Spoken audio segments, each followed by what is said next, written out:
Ladies and gentlemen, boys and girls, people of all fandoms, welcome back to the Ferret and Raccoon podcast, episode 53. I am the Angry Raccoon. I am Ace. And we are starting off 2017, finally after a bit of a break, after that long end of the year, best and worst podcast of 2016. If you haven't listened to that, make some time and go listen to it so that you're all caught up for 2016. It's highly recommended. We had a lot of fun on that one. I would say it is 3 hours long, but I don't know, open up another tab. Yeah.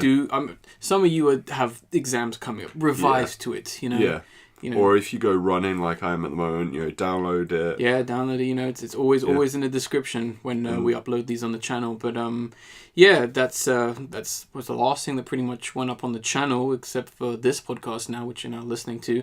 And I think we all hope you had a good holiday, a good time off. I know we certainly did for the most part. We've had a really good time. I hope you all have as well. Made it through the Christmas, made it through the New Year. Yeah. Made it through my birthday as well. Not that was like really going to be like an ordeal, if anything, but that all happened pretty much. I guess you can start off by saying, was your Christmas good, Ace? Yeah, it was really enjoyable. It was filled with chocolate, as my sister loves getting chocolate for Christmas. And that cocoa. Oh yeah. Shitloads of hot chocolate. I was so happy. Was it hot chocolate and then like chocolate bars and stuff? Yeah. Fair enough. Yeah, it was... There was stuff everywhere, and it was like box of roses, like galaxy sets, etc. It was like, jeez. Is that kind of like... I know it's something she likes to do, but is it like kind of become a bit of like a family tradition in some sense? Kind of, yeah.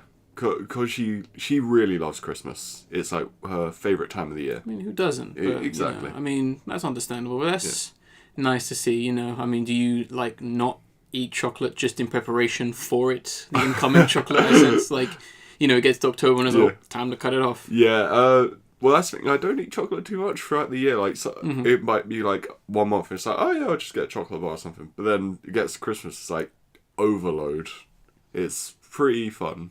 Yeah, I can kind of say the same thing with, not that this is a tradition for me around about Christmas, but I ate a lot of pork. Oh, yeah. Which, because my grandma made cooked basically a massive bit of ham, which it's just kind of been carved over the last 3 weeks, and I think I've eaten too much to the point where I'm partly sick of it now, which that needs to change. I think I might just have to be either not eating meat or just kind of staying on something like chicken, which is something complete opposite and less likely to make you sick. But my Christmas was good. Went around the families, met up with family and all that kind of stuff, and just relaxed. Finally had some time off for the most part, which is what you need. I think everyone needs a good break, and I think that's when you get to our age, that's more or less what Christmas, that holiday time is about, is just having a break for the most part. Yeah, just having a nice time off. It was actually quite sad. My brother had to work on New Year's Eve, which fucking sucks. Yeah, it really does, and he wasn't like, I think he went out after. So he wasn't home until like 5 a.m. Jeez. Yeah. Yeah, I think I technically had to work on like New Year's Eve, but I only get 1 day off, and that's like Christmas. But then again, I don't work for that long a day, so it's alright. It didn't really bother me, but New Year's. You didn't have any plans for New Year's Eve / New Year's Day, did you? Not really. It was just kind of have some fun, and I can't remember much of it. So. Yeah. So it must have been really fun then. I could assume so. Can't wait for those pictures to come out. Trust me, when there are pictures and it's me and I can't remember, they're usually fuzzy. That's my artistic photography skill. When alcohol is fair around. enough, I guess. That's cool. I didn't really do much on the day. It was just kind of at home and just ushered in the new year and then just continued working and living for the most part. But I did manage to get a lot of things done and watched. Mostly watched for the most part. Some played, but I'll kind of we'll get into that in a sec. Anything you managed to like watch down or like play through as soon as we had so much time off? So I've actually watched a lot of things recently, a surprising amount, but there's two I definitely want to talk to because it kind of matches the winter theme, I guess. Okay. So I watched Let the Right One In, the Swedish horror film. Mm-hmm. It has a perfect atmosphere. Oh, yes. Complete cold isolation is in dark, a kind of faded blues and whites, like whole film, and just everything about it I really loved. It's a great horror film in general and thriller as well. great characters, stuff you won't see coming out. I don't want to spoil it, so I'm not giving plot bits. No. Yeah. I mean, to some extent, Yeah. it's in the title. Kind of, yeah. But I think that's all we should say. Yeah, really, yeah. I think it's definitely a film you should watch. I've seen it as well. I coincidentally also watched it over the holidays as well. It's been a film I've been meaning to see for a while, and I must say it's probably going to be up there somewhere in my favourite films of all time, because I think it's just fantastic, honestly. It's a really, really strong film, and I would recommend it, especially if you want to see something that's kind of been abused over the last 7 years, done correctly. Yeah. Even though the film came out in like 2010, I believe. Yeah. I think it was, no, because the remake came out in 2012, if I remember correctly. I think it was a few years before that, maybe. I actually can't quite remember. I'm mixing up the dates, but don't watch Let Me In. That's where I was going to go on. So I also watched Let Me In, the American remake, and everything that I had said about the perfect atmosphere, the cold, like, colouring, is not present here. The film has a ridiculous amount of warm brown colours, like walls everywhere, and it just doesn't make sense.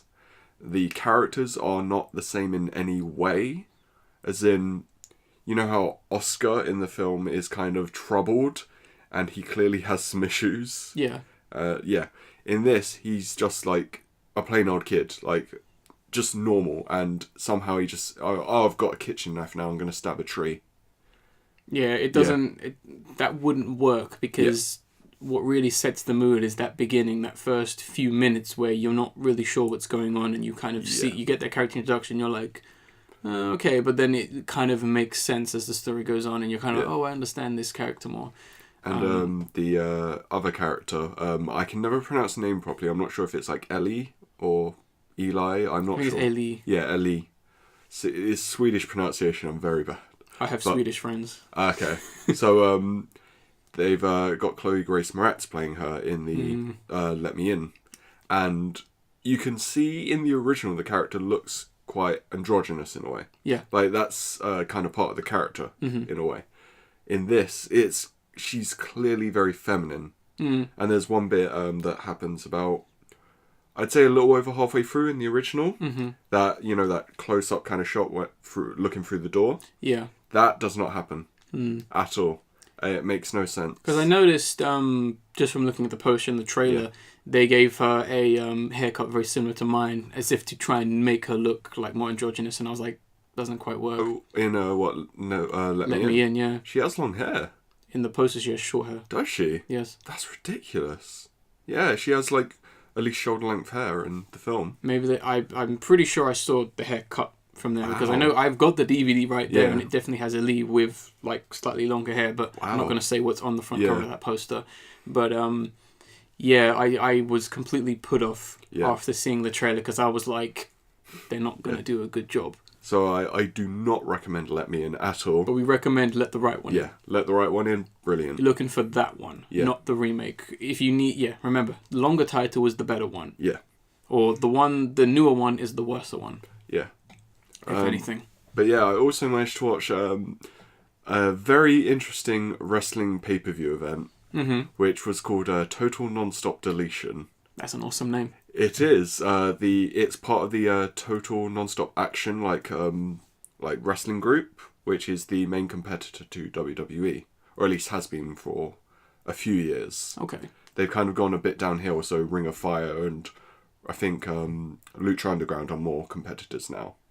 But this was basically, the whole event was taken over by Matt Hardy, who was a WWE wrestler, and he's basically on top of TNA at the moment.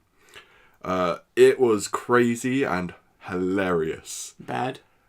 In a kind of so bad it's good. Okay. With even a slight of nodding of, we know this is bad, but you're enjoying this. We're on live TV, but we're just going to go with it kind of thing. I know. I mean, I'm not trying to say it was, but that kind of intention of, we're just kitchen sink and everything is, put him on live, Well, considering this event not only had the main character of Matt Hardy, like his son, a 3-year-old, having a fight, the gardener getting involved with a taser.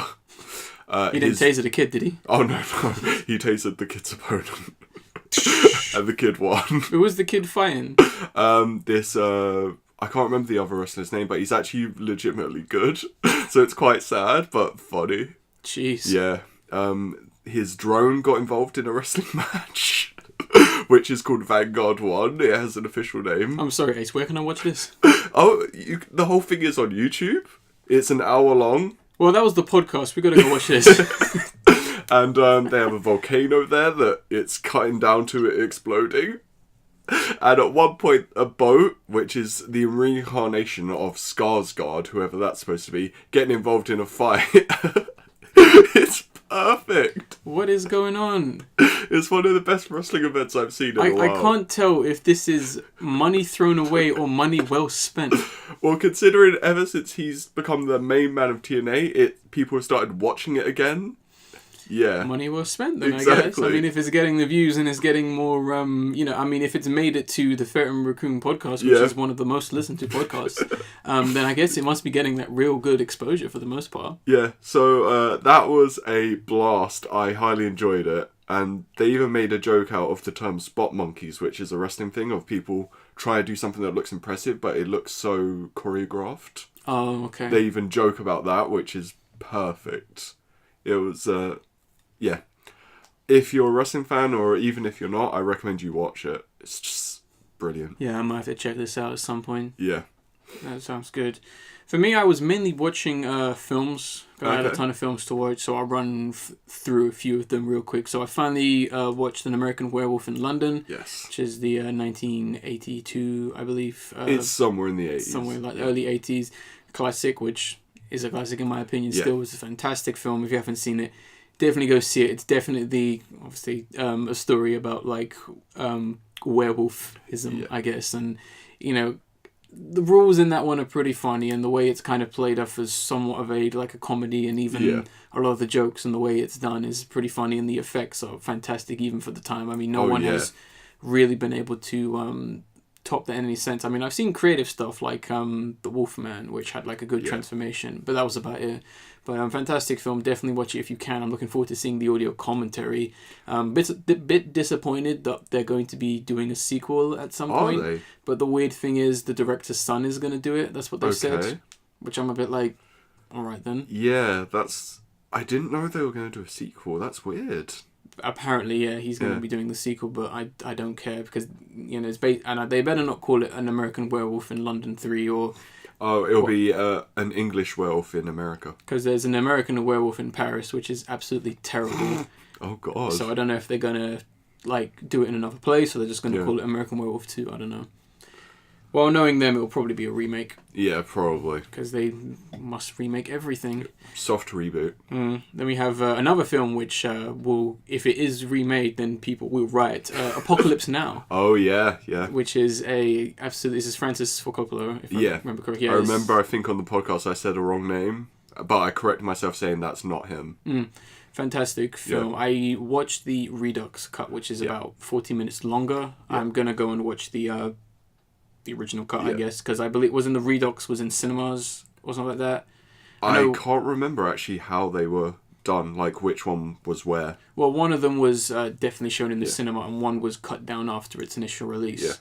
But I watched this. It's a fantastic film. It's everything about that film is done so perfectly, and it's a very interesting film about the Vietnam War, and it definitely presents a very interesting angle on it from what it was they're kind of the way the Americans kind of treat the whole situation. There is that kind of grim side to it where their troops are dying and all that, but at the same time there is that side of it where they're just going out and just killing people and they're somewhat taking enjoyment in it, and other interesting angles in which it comes through. I particularly like the scene where they kind of land down in Vietnam and you got the camera crew and he's like, don't look at the camera, just go. Don't look at the camera, just go. Don't look at it. We got to show you killing us. You got to show the boys doing work. That kind of stuff is very twisted in a sense, and that's how all war for television is presented. In case you didn't know, guys. Yeah. But the other two things I had was I watched Anomalisa. Yep. Which is a fantastic film. I really don't want to spoil anything about it, but I guess you could say it's an adult stop motion. I won't even say it's genre film, about a guy pretty much taking a trip to Los Angeles. Is it Los Angeles or? I believe it. No, is that where he's from? Or is it California or somewhere like that? Yeah, basically a guy taking a business trip to a place and staying in a hotel. But it's a very interesting film if you can get a hold of it. Loved it. And I also watched this last night, in fact. If you want to watch it, it's on Netflix. So you have no reason not to. Yeah, I mean, it's going to be on there for the rest of January, so definitely go peek that out if you can. Next thing, the only game I've kind of been playing, and that's Fire Emblem Conquest. I said I was going to jump into the other pathways. Had a bit of trouble with this one, because it is the harder of the 3 pathways in the original Fates game. It's got to the point where I did get to the infamous Chapter 10 and really, really struggled on that, but finally managed to beat it on hard mode, but... After I got to Chapter 12, I decided it's probably best to take it down to normal difficulty because I'm not making a lot of progress and I really want to beat this game at some point. And my theory is if the game is going to be that cheap and it's going to be difficult anyway, I might as well make it as difficult or slightly more difficult than playing hard mode on Birthright, which is the other story campaign. So... hopefully, I mean, I might have it beat by the next podcast, and if I do, I'll let you guys know. Yeah. And the final thing I was watching real quick, an anime which is definitely on my list, Mob Psycho 100. Yes. I have not finished it. Okay. I'm on the final few episodes. All right. Not unless the final few episodes are terrible, I'll say this, it's fantastic. Trust me, I was surprised by how even better it gets. Like, where I got to, which I believe was... I'm on episode 7, I think. Okay. 7 or 8. Yeah. And that's where I was like, oh. Okay. Basically, you get, that kind of thing. But really enjoying it. I'll definitely have it finished by next podcast. And I don't think I really need to mention it, but all I can say right now is, fantastic. Yeah. For the most part. Now you know why it was on my tops. Oh, yeah. I didn't doubt it for any moment. I mean, I saw the opening and I heard good things. So, I would definitely recommend it if you want to see a good anime. I mean, it's from the guy who did One Punch Man. So, you have no reason not to go see it, pretty much. I'm also going to add, if you want to know more about Apocalypse Now, definitely watch the Heart of Darkness documentary, because you can see the trouble they had filming that. He had one of the worst, filming, things ever. Half of the cast at one point all, caught a contagious disease, and they just could not film for a while. Jeez. Yeah. And I think at one point that they were nearing an actual, warlord, area or something. Yeah. And they had to stop. It was something like that, but that's a very good documentary to see how troubled it is and how amazing the film came out. Watch the film first. Yeah, definitely. No, don't just jump into this and get, spoilt to all heavens.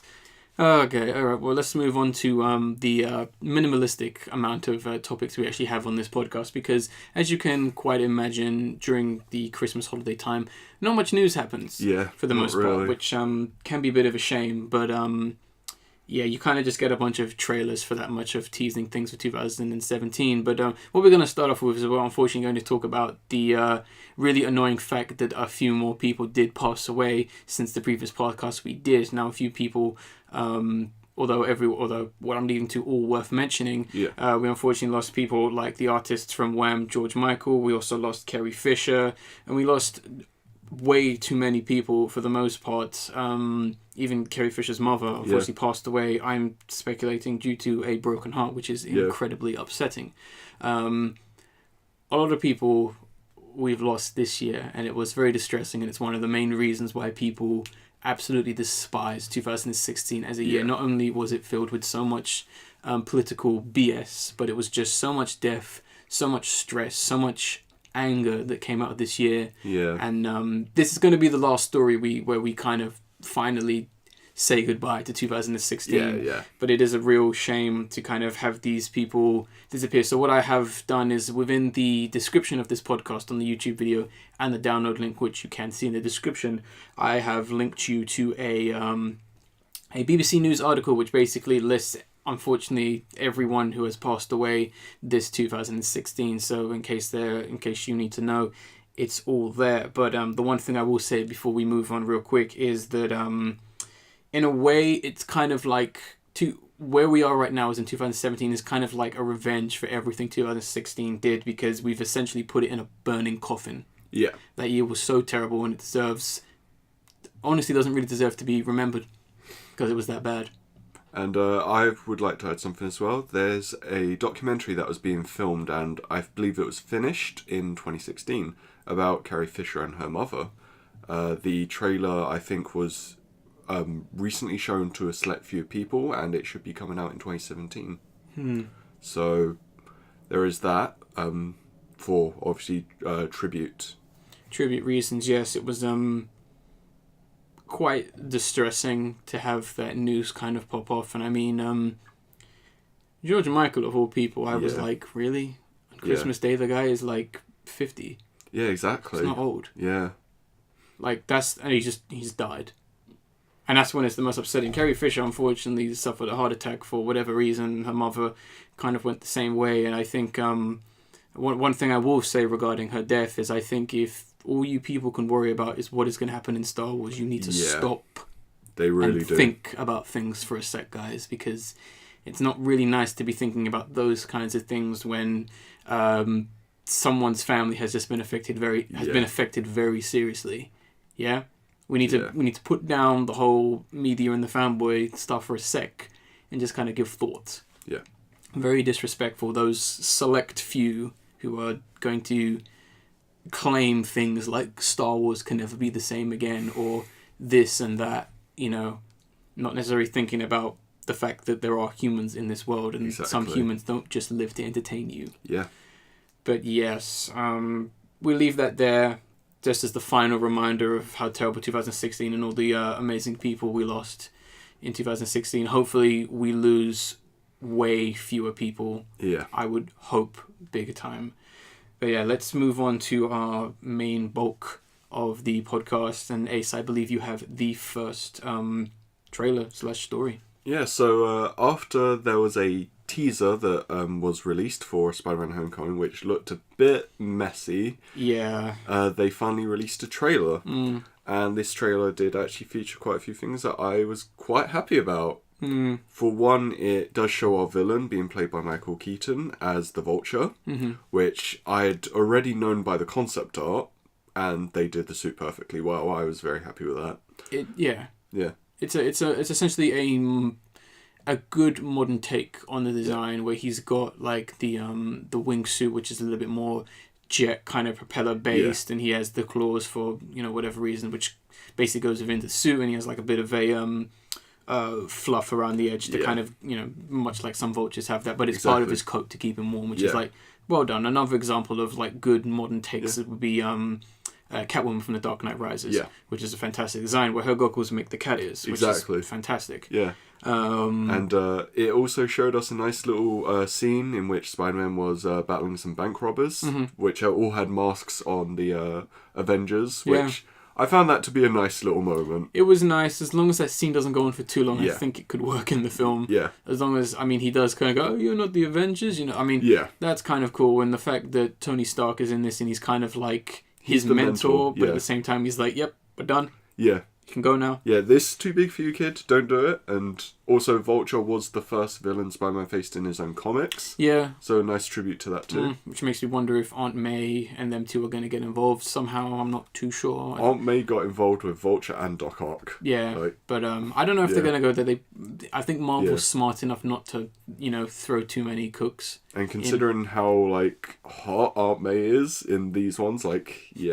No, no disrespect to Michael Keaton, but I don't think she'll be going for an older guy, basically, is what we're saying. But there was also a little screenshot I managed to grab of the Shocker, which is someone I like, but a lot of people don't.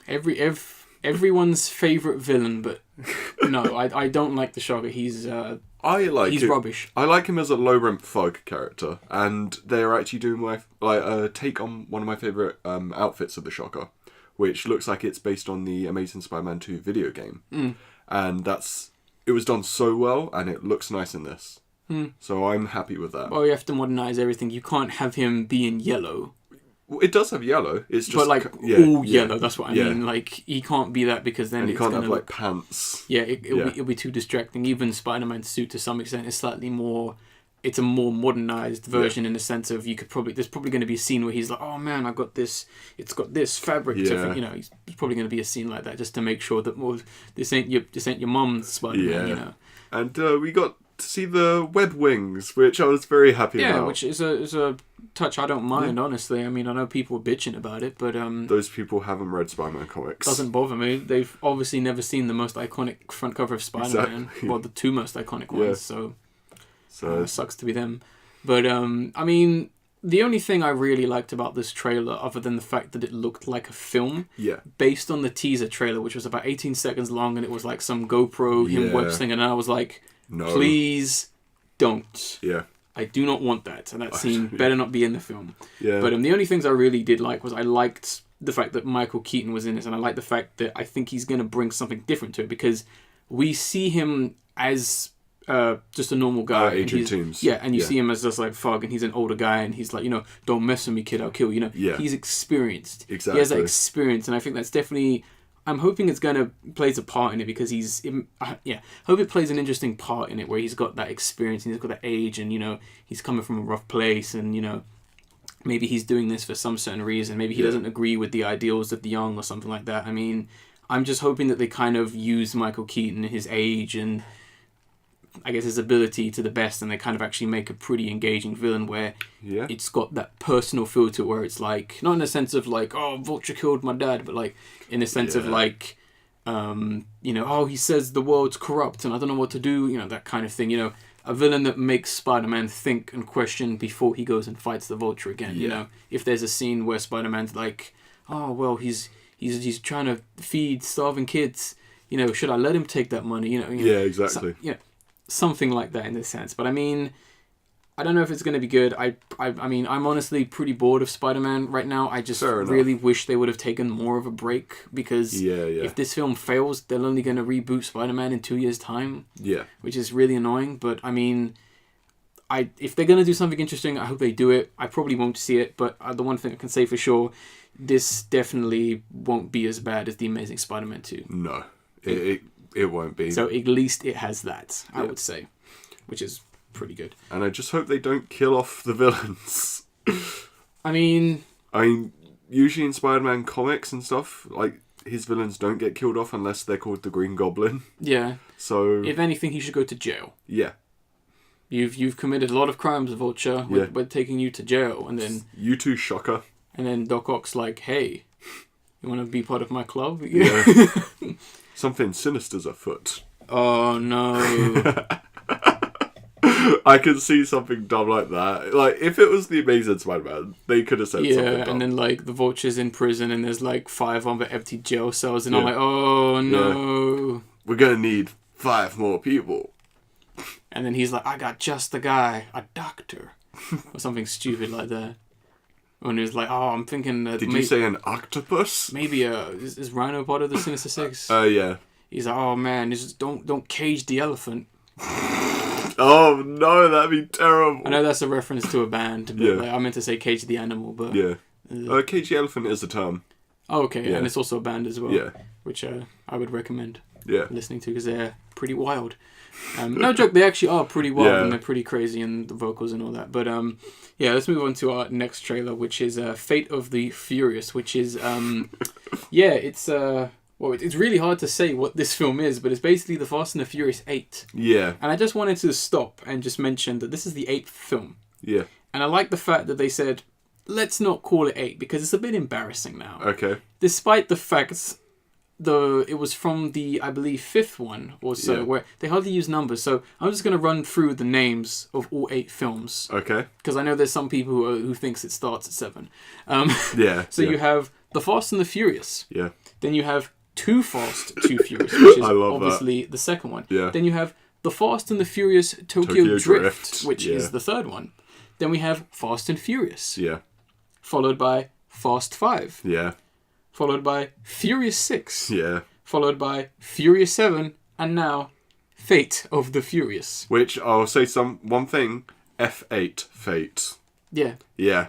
You could have very easily done that. Yeah. But then again, I really don't know what they're doing with these name titles because, I don't know, technically there's 2 first ones? Technically, I mean, you could kind of say that Tokyo Drift itself, it being a subtitle, could be considered a first one. Yeah, that could be a first one as well. There was never a 4th one, technically. Yeah. I mean, if you were just looking at this, you would go, where's the other ones? Exactly. From 5, you'd be like, wait, where's the first one? What order they're in? Because no one really watched Tokyo Drift, because I think that went straight to DVD or something like that. Funny enough, I actually saw that before I had seen the first Fast and Furious. And you thought it was the first one? Yeah, I did. And then, like, Vin Diesel pops up and I'm like, wait, what? Where was he throughout the rest of the film? I'm putting together a team. Yeah. A family team. It's a family. He's a family guy. But yeah, I mean, this is the trailer, and I mean, I wasn't at all surprised at how retarded the film was going to be. I mean, it just looks dumb, but I think they're still going on that sappy and somewhat manipulative theme of like family, which gets people crying and all that kind of rubbishness. I mean, it's just bad here because although we're going to put the trailer in the description, it pretty much spoils what could have been an interesting twist that's going to happen in the film, and I think they really should have just saved that for the implication of the poster, which simply says "Family No More." Yeah. Which has a shot of like Vin Diesel and he's kind of looking to the left and he's like, and then like the rocks in the background just kind of blurred out, and I'm like, yeah, that says it all. You didn't have to tell me that, you know, Vin Diesel was going to try and kill The Rock and then Jason Statham's going to team up and they're like, we're the bad guys now and we got to beat them, you know. Well, he has to hail Hydra, you know. We didn't need any of that. We didn't need that just raw spoiler, basically. But I mean, I've only ever really seen, I think, Tokyo Drift, and I've seen the, I think it was the 6th one. Okay. Which is just a comedy, pretty much. Yeah. I saw Tokyo Drift, and then I saw the first 2. Mm-hmm. And I think I saw one other, but I can't remember. Fair enough. Yeah, I mean, it's... I don't know. I mean, they make too much money. They do. And they're really, really dumb films, but they're very well made aesthetically. They're over-the-top action, which can be enjoyable. And they know they're over the top. Yeah. Like, at no point are any of them going, oh, we better take this scene seriously where we jump from one building to the next. Come on, guys, get your serious face on. You know, no, and I would hope no one goes into these films going, oh man, that was the most serious, intense, realistic film I've ever seen in my life. I'm sure there are people out there that are like that. Yeah, you know. Like when you hear people, I cried at Furious 8. 7, you mean? Oh, 7, yeah. I cried at Furious 7. Yeah, I didn't.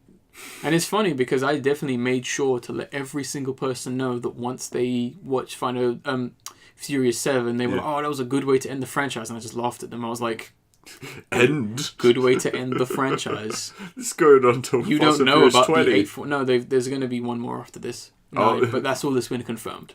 Yeah, but obviously if this continue. one does well, they'll just keep doing them. But I was like, they ain't ending it. Just because Paul Walker's dead doesn't mean that's it. Yeah. And they'll probably bring him back for the next one too. They'll get his brother. Yeah. And that black guy to do the stunt double. Yeah. Yeah. That's all you need now. Oh, yeah. I remember that. Just a big black guy to just replace you. And that's what's coming, celebs. If you die too early, Mickey is going to replace you. He's going to do all your stunts. And he'll make that paycheck. You know, ain't going to your family. Yeah. No, sorry, Bob. So make sure if you're going to do anything stupid like partying, not that Paul Walker did. Yeah.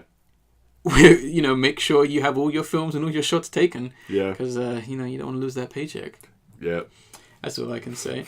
But yeah, I mean, it's going to be dumb. It's going to be retarded for the most part. But let's hope it doesn't make as much money. Yeah, just hope it dwindles. Yeah, I would hope so. But then again, people are stupid. Yeah. You have the next trailer, Ace. I do. So, I believe this is the 3rd in the new franchise, I guess. I call it the prequel series. Yeah, it's the best of the prequels here. So, we've got the trailer for War of the Planet of the Apes, which, obviously, I've only seen the first of the prequel ones, which, it was okay until Franco pops his face up, then it gets annoying. But then when he goes away, then it gets better again. Yeah, it gets better. But during this trailer, we get to see my boy Woody Harrelson. He's the bad guy, or at least he looks like he's the I guess he's bad guy. sporting that safe Nazi. Yeah. That safe neo-Nazi. Excuse me. You just see him walking over, like shaving the back of his head. And you're like, yeah, he's villainous. Yeah, he's that evil. Yeah. He was an extra from the green room. Yeah, it was like, where's my scene? Yeah, they cut his scenes. Yeah. That scene was from the green room, but they just like superimposed it. That was going to be his introduction during the film. But they were like, oh no, we already got Patrick Stewart. Exactly. we're going to go too hard if we do this. If we do Green Room 2, then maybe. Yeah. We'll give you a call. But we get to see, obviously, the apes are starting to take over, and you even see at one part they seem to, I think, have a child, like, that they've kidnapped or something. Yeah, they're just looking after her, pretty much. Yeah. And obviously in, the original ones, they've basically enslaved humanity and stuff. So we're seeing that change. Mm-hmm. So it's doing it fine. I mean, the thing with the prequel films, I will say this, I've seen every single film, even the films after Planet of the Apes. Oh, yeah. And the thing that's been good about all these has been consistently with great acting, great cinematography, lots of tension, and the trailer definitely shows that. So I'm pretty sure it could be another good film. The only issue I have with the film is that because I've seen all the films that happen after this, Caesar's not in any serious issue. Oh, yeah. Caesar has like a wife and kids in like the future ones, so he's not dying anytime soon. Yeah. Sorry to spoil that for you, but he's not dying. Nor is the other ape. They're not dying anytime soon. I knew the other evil guy was gonna die, but yeah. As soon as that orangutan popped up, I was like, "Yep, he's gonna live." Yeah, he's gonna live. Yeah. Like those two are perfectly fine. They will not die. Every human in that film will die. Unfortunately, that's if you've seen the all the other films, which gets very interesting with more like kind of like social commentary and that, because it kind of, the funny thing with those films, it kind of gets back to the way things were, except apes are kind of like the minority now. Not that humans have retaken back over it, it's just people are still not as accepting of the fact that apes can talk and they can have families and they can have jobs and that. So it's very interesting, especially since it has a 1960s and 1940s kind of theme to it. Yeah. So it's definitely a film worth seeing just for that aspect. But I can imagine one thing, and if they do this, it would be hilariously bad. Mm-hmm. If at one point they're like trying to get to some sort of like aeronautics place, and it's like we gotta send people off in a spaceship or something like that. That would be fucking hilarious. They did that in the first film. Did they? Yeah. I can't remember that. The first film, they have like a quick shot where they see the spaceship launch off successfully. Oh wow! Yeah. I can't remember that. Okay. Yeah, they have that, so they retcon that already. So which Fair was enough. Nice. And they even explained, like, these films are basically to explain what happens before Planet of the Apes, basically. I couldn't remember that scene, so alright. It's a very brief scene, and it's not really in your face. I mean, that film only makes, like, 2 references to the previous film. It's that, and then one of the guys says, "Get your hands off me, you dirty..." Oh, yeah, Lucius Malfoy says it. Yeah, Lucius, yeah. Oh, no, Draco, yeah. And he gets the wand out, and he's like, no, I'm joking. But yeah, I mean, I'll probably go see it. I mean, the second one was... I mean, if you thought the first one was okay, the second one is definitely the way better one. If you want to see just fucking apes shooting guns out of, like, tanks and people blowing up, that's a film for you. I mean, it's stupid, but it's done in a way that is believable, in a sense, because it's tense. I mean, you never thought you'd be saying, that scene where Caesar and the humans are talking and you don't know who's going to pull a pistol out. That's the most... sounds stupid, but it's done in a way where it feels good, in a sense. Okay. And you don't really get that kind of... It's weird. Whenever you get a film that you perceive to be a big, dumb blockbuster, and it's good, it's even weirder when it is good. And it's like, I mean, same thing with Guardians of the Galaxy. Yeah. That film shouldn't have been good. Yeah. You know what I mean? It shouldn't have been good. Yeah, it should have been too many things that you think would work against it. Too many things that would have, destroyed it. But you had good direction, good writing, and characters and all that. So it can be done. But next trailer, which I believe I have. I have this one, and that is Alien Covenant. Covenant. Yeah. I want to say covert. Yeah. I don't know why. It's the word covenant just in general is just kind of weird, like spelling. Covenant, yeah. I have dyslexia, so obviously I would struggle with a name like that. But Covenant, basically. This is basically Prometheus 2. Yeah. But it's supposed to be the third Alien film. Okay. In a sense, because I don't think they want 3 and Resurrection to exist anymore. Yeah.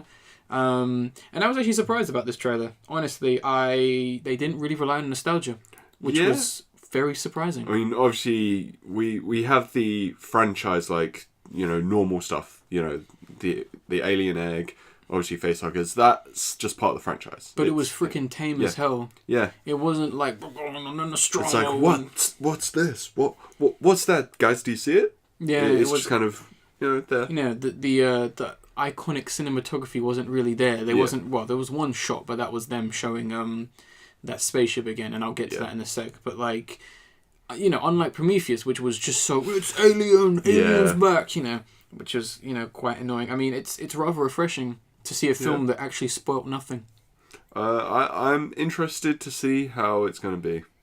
Yeah, I mean, I really don't know what's going to happen. I mean, I know the writer who is doing this is pretty good. He's done some good stuff. I can't remember his stuff up by heart, but he's done some good films. But I don't know. I mean, I am a bit annoyed that it is essentially Prometheus 2, and it's essentially, well, no one wants to see a Prometheus 2, so let's try and make another Alien film. But at the same time, it's somewhat promising. I believe Sigourney Weaver's in this film. Really? I think she might be in this one. And if she is, that's interesting that didn't show her. Yeah. Although they could be saving that for the second trailer. They could be saving that for the second trailer. I'm not sure, because I believe this, because if this is Prometheus 2, then the other Alien film that the other guy's doing might still be happening. But I don't know if they've just combined the two. Because it's so Prometheus 2. And the reason I say that is because Michael Fassbender, for one. Yeah, Michael Fassbender is there, or one of his possible android clones, I guess. I mean, it could be the same guy. We don't see the other woman from Prometheus, so I don't know. It might be one of his many clones. We see an old guy sitting in a chair, so we don't know if that's the same old guy from Prometheus. We're not too sure. I mean, maybe it's him younger, maybe it's him older, maybe he found what he was looking for. Who knows? Real quick, I would say it's interesting that they had some of the old school stuff, but they also had a mix of the new school stuff. Like, for example, in the beginning you see that guy and he's having a bit of a spasm attack, and his spine is ripping, and I was like, that's not really alien-like. That's not anything that a xenomorph would do, so I don't know what's going on there. We've never seen anyone freak out that hard. So something new is happening, I guess. I mean, we do see the xenomorph, and it just bloody wrecks somebody. But I mean, literally bloody wrecks. Yeah, pretty much. I mean, we don't quite know, but what we see is blood and screaming. Literally blood, guts, and arse. Pretty much. Because I mean, that's the one thing that those aliens never do, is they never really kill anyone with their tail. That's why they can just destroy people. We only ever saw it in the game though, Alien Isolation, which if you're not a gamer, I would recommend watching a playthrough of that if you love aliens. But it was interesting. I'm interested to see if they actually do something new, because you saw the spores and that, and I was like, oh, that could be cool. But we'll see. I mean, the one thing I wanted to get to was the only thing that could suck about this film is that it's basically following the structure of Prometheus. That could be a problem. I mean, we have a crew of people on a ship that shares the same name as the film, much like Prometheus, and they're basically going to a planet to find something, and they see that same ship that was also in the first Alien and also in Prometheus, which got people super confused because they were like, is it the same planet? And it's like, no, it's not. So there's a third planet that has the same ship, that has the same alien eggs, that's going to start the cycle all over again. And it's like, now I'm like, hey, Alien 3 and Resurrection are looking a little bit more original than this now. And I mean, I like Alien 3. I think it's a good film. But I can't remember it much. It's got some great scenes. I mean, I like the fact that the xenomorph is part dog in it. Oh yeah. And you have that great scene where they have to use the tunnels to trap it, and you see the vision of the xenomorph. That some of that stuff is great. Because I think it definitely gets to that point of, in the original Alien, the fact that they find this ship is so monumentously weird. It's like, we have never seen this before. What the hell? And then it just starts, all of them, we found it here.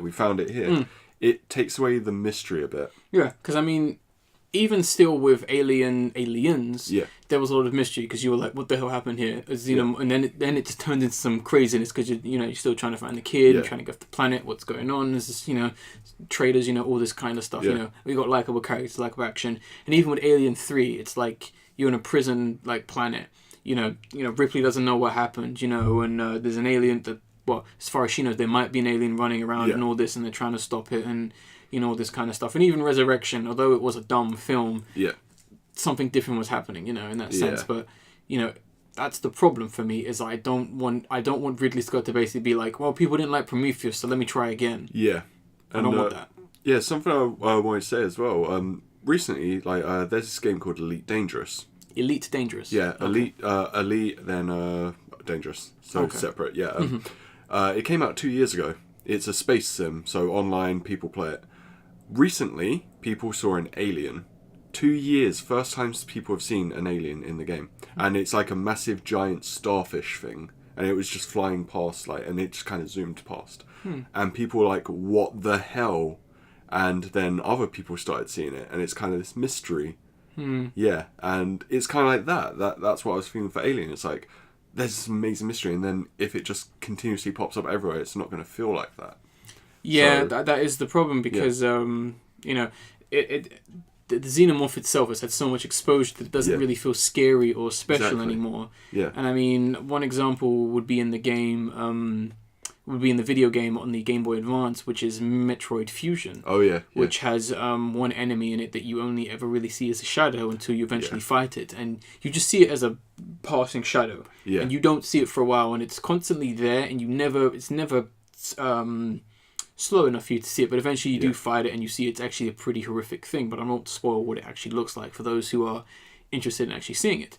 But that could be the problem. But there was a lot of scenes in this trailer where there were people just running around, and these people don't seem as dumb as they did in Prometheus. Is someone going to run straight forward as something falls on them? Well, there was a lot of running straight forward, but nothing was falling. I mean, I mean, there was that shot where the woman's trapped in the room with the other guy, and she's like, "No, I can't let you out." Yeah. They did the same thing in like Alien, where they were like, "Oof, best be careful." When Prometheus said, "Oh, let it out. Maybe it's a friend." You know, and dumb stuff like that. And I mean, no one's going to live down the shot of her running as it's still falling, and everyone is like, "Why doesn't she run to the side?" Exactly. It's just so obvious. And I mean, it did start the joke off with Cinema Sins, where he's like, looks like this person went to the Prometheus school of running away from things. Yeah. Which deserves to be a joke, because that was stupid. Yeah, I agree. As much as, I mean, controversial statement here, I like Prometheus, but at the same time, I will still say it's a dumb fucking bad film. Yeah. I hate the ending. Yeah, that was not great. I love the film, but I hate the ending. Yeah. I love a lot of aspects in it, but the ending was just bad. Yeah. I didn't like the whole setup of, get ready for Prometheus 2, 3, and 4. Yeah. You know, that was sucks, but I liked all the other aspects of it. Okay. I liked the environment. I liked the cast. I liked the scene with the... how do I say this without spoiling too much? I like the scene where the main character needs to perform surgery on herself. Oh, yeah, that was quite... that surprised me. That was probably... Because I'm not a fan of Prometheus, but I actually quite like that. That scene was great. Yeah. You know, because that was when the real tension was there, because you're... Oh, shit. Yeah. But, you know, stuff like that. But, you know, I think people do give it a hard time, but I think it also deserves it. Yeah. Because it's not a good film. Yeah. But, yeah, I mean, I have high hopes for this. I'll definitely be seeing it, because I have a friend who's a massive Alien fan. Okay. So we will most likely be seeing it. So we'll let you know in, I believe it's May. Okay. How it turns out. Perfect time for an Alien film. Oh yeah. The height of summer. Yeah, pretty much. But we'll see. I mean, I know we're kind of repeating ourselves, but it'll probably be better than Prometheus. Yeah. Yeah. I trust the writer. Already I see well-written characters. Yeah, I mean, you know, the woman who's like, "I'm not letting you out," and the other woman's like, "What the fuck are we doing on this planet? We don't even know what's out there." Yeah. No one said that in Prometheus. Everyone was like, "Oh, we're gonna find the makers and everything will be perfect." No one ever once went, "This is a bad idea." Yeah. No one ever had that thought in Prometheus. It's true. I mean, yeah, scientists are dumb and they usually kill themselves or doom mankind, but still. Yeah, I mean, in the film Pitch Black, okay, they were like that. It's like, what the hell are we doing here? Okay. Yeah, when Pitch Black has a great idea, great concept, and some of the dialogue is well written, but some of it is awful, and the camera work in that is terrible. But yeah, when that's doing something better than what an Alien film should be, you kind of got a bit confused. Yeah, I mean, I don't know. This is like Fox's like last ditch effort, because this is their last big franchise other than the Chipmunks. Oh yeah. So if this film fails, then they're in a pretty tight spot. They'll be in the same position as Sony. Yeah. Where they don't know what to do and they're making rubbish like the Emoji Movie. Oh God, yeah. Yeah, a trailer came out for that, but I said fuck it. I can't remember if you sent me the I trailer. did. Yeah, that was terrible. And then we never spoke of it again. Yeah. Right, moving on. We have you have the next topic. Yeah. Or the next trailer-ish. So recently, a live-action trailer came. It was for a horror experience that's in London, and what you can see is people walking around a house, all dark, spooky kind of stuff, atmosphere and all that, and then you start seeing the Baker family, all with their weird kind of, I've got an axe, I've got my lantern, that kind of stuff, and it reveals the scariest weapon. I know, that lantern. It's gonna get you. Yeah, but it reveals itself to be a Resident Evil 7 experience. So now I didn't see this coming. Okay. In terms of like its concept. Yeah. But when I was watching this trailer, I was confused. I didn't know what it was. Yeah. I thought it was going to be a TV show. Oh, really? I thought it was going to be a TV show, and I'm actually glad it's not a TV show because it was terrible. Yeah, no, the acting was horrible.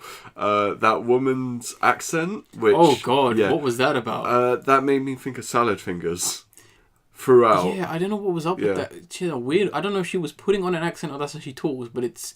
That was a weird English accent. I found it quite weird. No disrespect to the actual lady herself if she does speak like this, but I think they should have changed that just because if you're trying to appeal to a broader demographic and you've got someone who might not be English, that might come across as a bit strange. Yeah.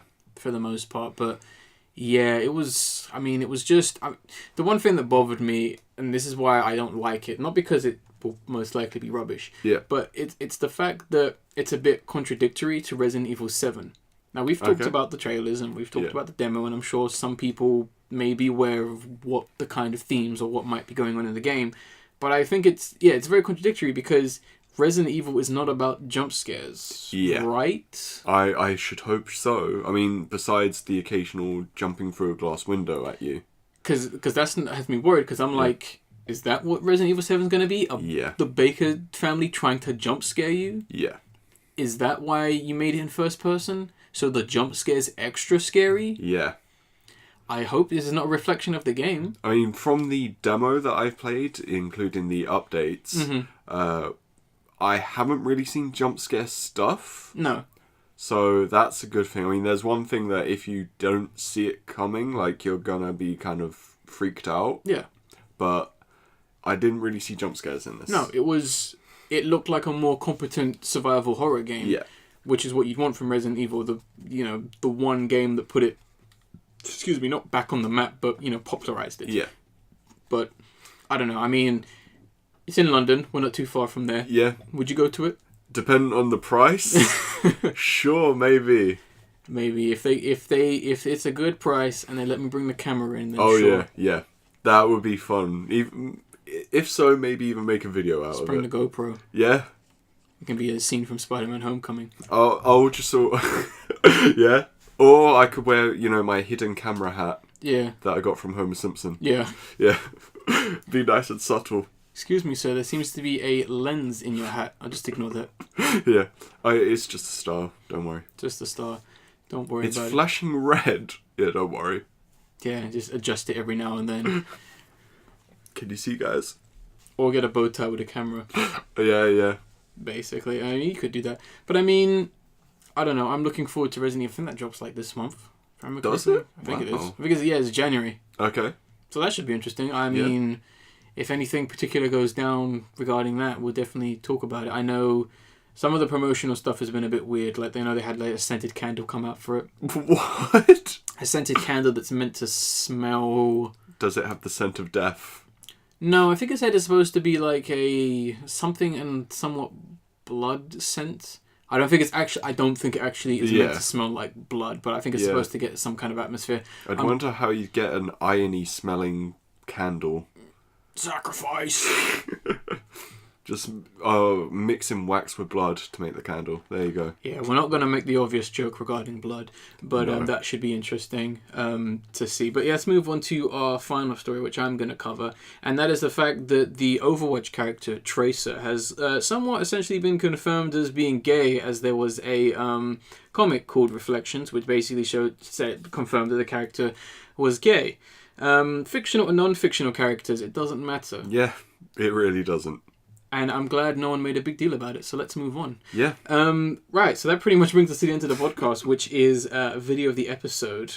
And that is going to be Todd and Aaron's Game Awards 2016, which is essentially, if you've never seen any video from Mega 64, I would highly recommend after you watch this one, definitely go back and watch some of them, especially everything they've done on Sonic. Okay. Yeah, just type in Mega 64 and Sonic. All right. And you'll understand. But essentially, it's a very satire, comedy-based Game Awards. Wait, satire? I use this as my buying guide. What are you talking about? Really? Yeah. So have you already bought Madden 2017? I have. They said it was so good.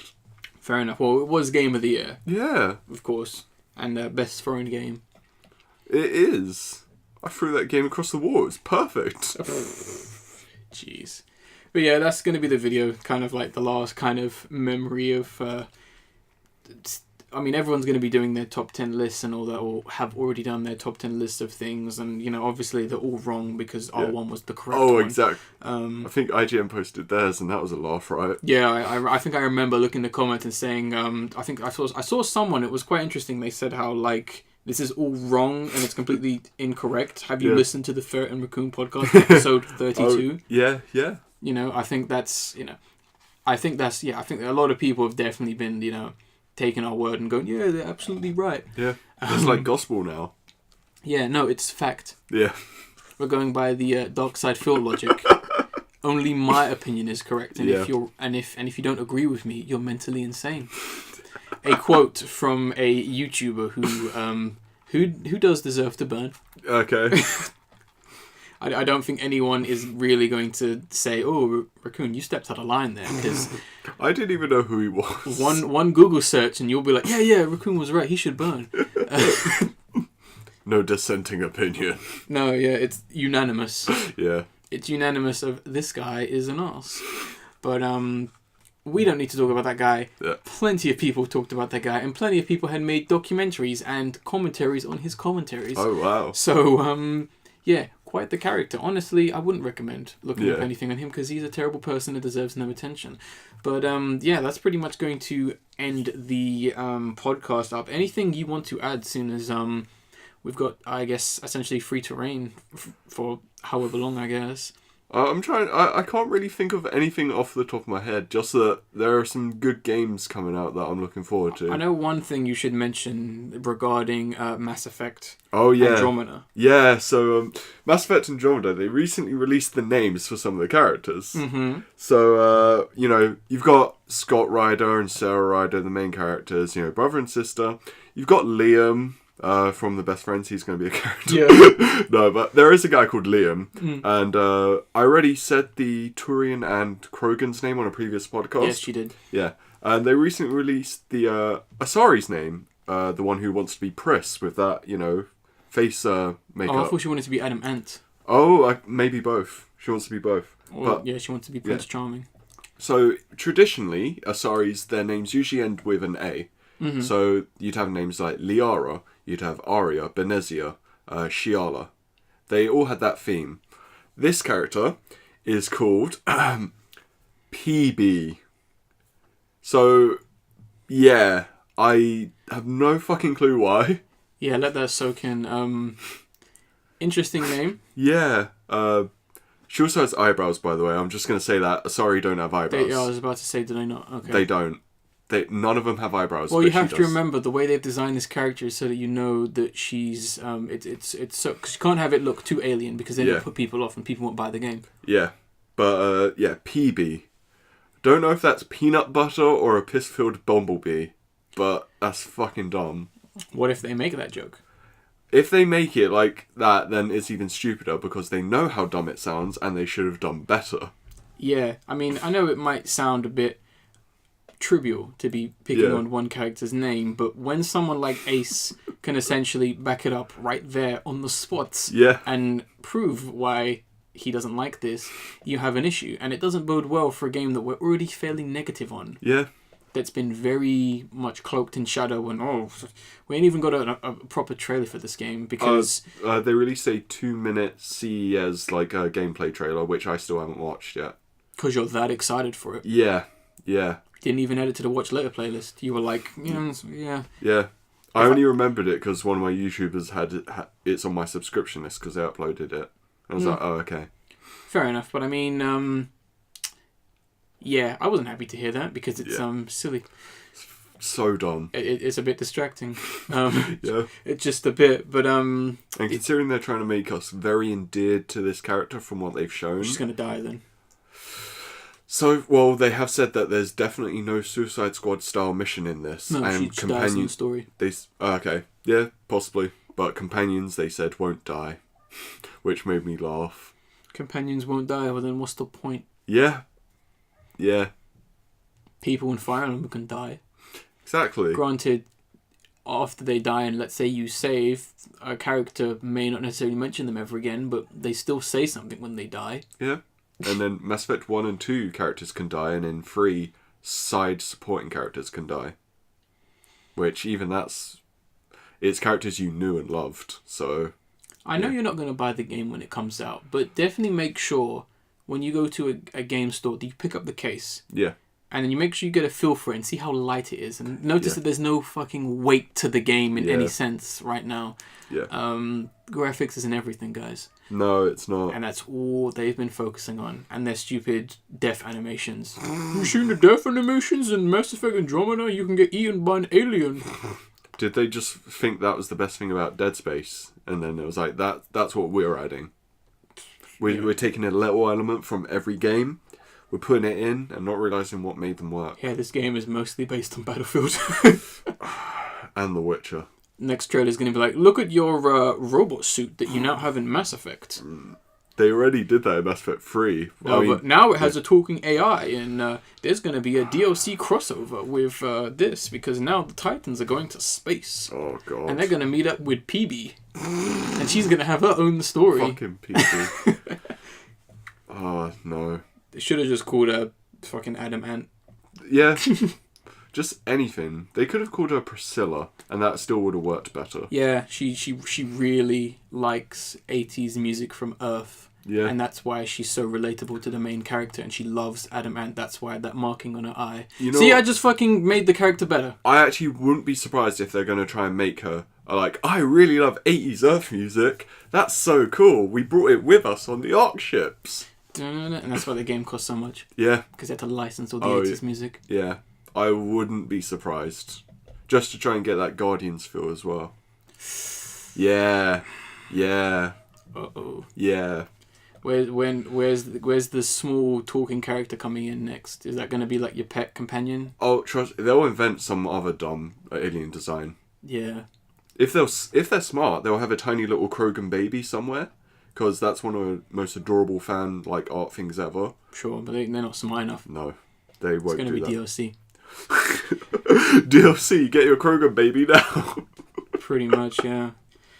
Oh dear, but yeah, I think it's worth mentioning. Yeah. That at least, just an extra story for you guys that no one's really made an article about, because I think everyone's kind of either going, I don't care, or they're just like, that's not worth talking about. Yeah. But yeah, at least someone talked about it.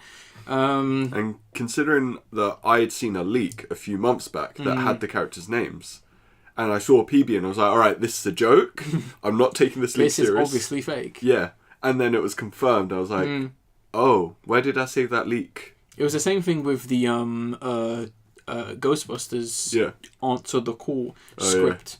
Where I read it and I was like, I hope that's not the film. Yeah. Because that's terrible. And then it was. Yeah. You know, that $1 billion idea, as Paul Feige once said, I'm never going to let that go. I've got an idea that could be a $1 billion maker. Oh. That's beautiful. How much did it make? Oh. Oh, no. When's your next film coming out, Paul? It's not. Oh. Sorry, Paul. Sorry, Paul. I think we need to end it on that. Yeah, that's it. Okay, so that was that's episode 53. Back at it again. Back for 2017. Ferret wasn't on this because he's a racist. I think we need to add that in. He's been removed. We're changing the name to the Racist and Raccoon podcast. Yeah. Pretty much. But we'll see you for the next podcast. We've got a lot of things coming up for January. Movie reviews, discussions, brand new playthrough is coming up very, very soon, so look forward to that. And we can't wait to be one of the hopefully components that makes 2017 more enjoyable for you guys. Yeah. That's hopefully going to be a plan. I aim to make more videos, get them up faster. That does include the film reviews, not though I have been getting faster with those. But yeah, there should be a lot of stuff coming up on the channel, and if you want to hit us up regarding any questions, any discussions, any topics, anything you want us to answer, questions and that, you can always email us at the ferretplusfriends@gmail.com email, which is always in the description of each video, as well as a download, which is going to have everything we talked about except for the Mass Effect one, because there isn't really an official article on it, so that's just us pretty much talking about it. But that was the podcast. I will end it like I always have been by saying I am the Angry Raccoon. I am Ace. And we will see you on the next podcast. Off Dewey, son. Alright, laters, guys.